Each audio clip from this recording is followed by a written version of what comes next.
Welcome to this week's episode of Eye on the Tigers. I'm Delaney Barrow, joined by Andy Huling, and this week we have another quick preview focusing on men's basketball, which will tip off against South Alabama tonight, followed by football tomorrow versus Texas A&M at Jordan-Hare, last home game of this season, and Texas A&M comes in at number 5, so let's get into it. First up, we have basketball. The Tigers will be hosting the South Alabama Jaguars in the first home game of the schedule. They come in at 2-1, and fun fact, this is the latest home opener season start since 1987.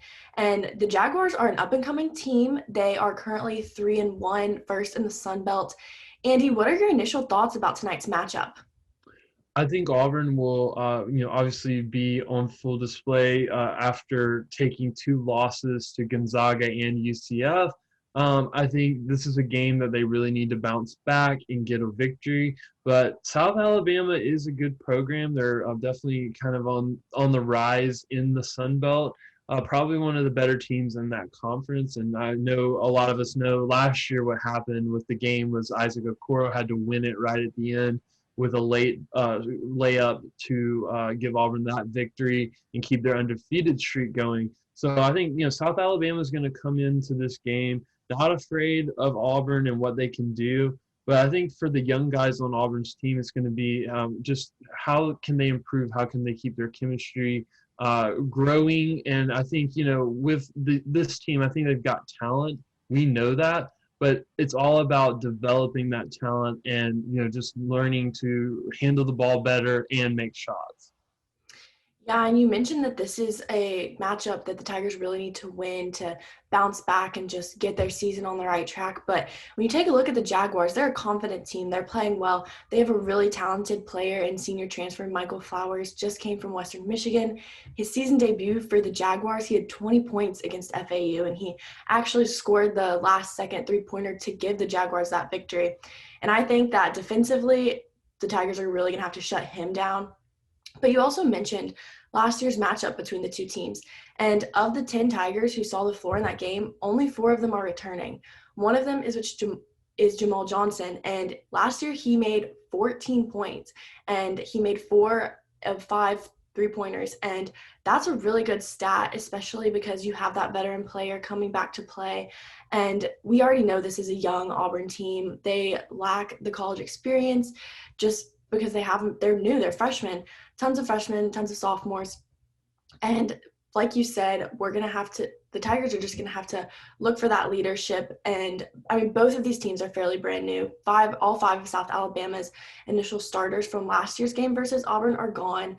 And I think that when you look at the younger side of the Auburn roster, Justin Powell is definitely going to be somebody to watch for. He's averaging over 10 points a game, almost 7 rebounds. And that's third in scoring on the team, second in rebounds. And he's currently tied for third most rebounds by a true freshman guard in the country. So I think he's really going to be an interesting player to watch. But if you could choose an Auburn player or a Jaguar player, who would you watch tonight, Andy?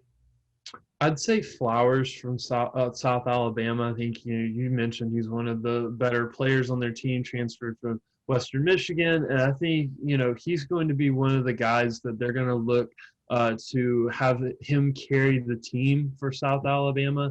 I think even for Auburn's side, I look at Jalen Williams being a guy that they can really lean on because he's been playing for the past 2 seasons. He's had experience playing in Auburn Arena, so I think he and Alan Flanagan can really try to take over this game. But I do look for South Alabama to really use Flowers in this game, so I think he'd be a guy I really would want to watch for in this game.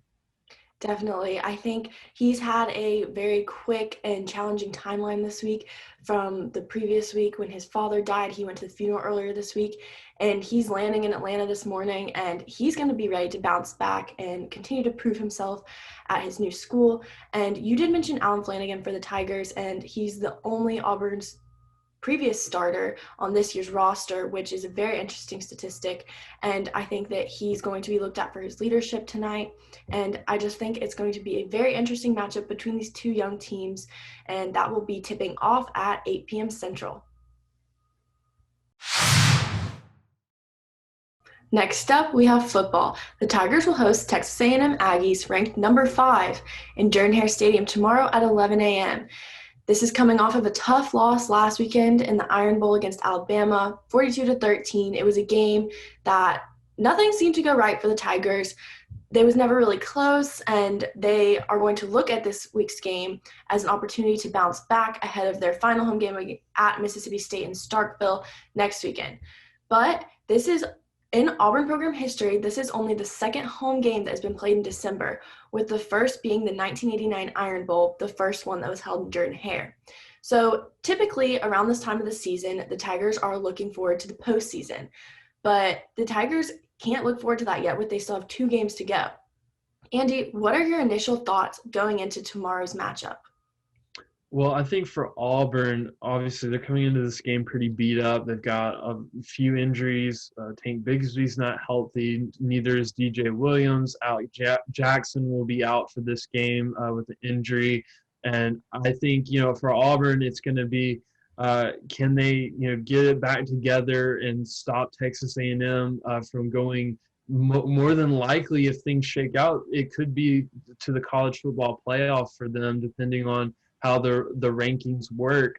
But for Auburn, they do have a win streak on Texas A&M. They haven't lost to them since 2016, so that is something that they can really take into heart. That they've really run this streak on Jimbo Fisher very nicely. In fact, I think they've won quite a few games against Texas A&M in the past couple of years that they probably shouldn't have won. So I think Auburn, really has had their number. But this year, I think it's really different, especially with Texas A&M side. Their defense is a lot better this year.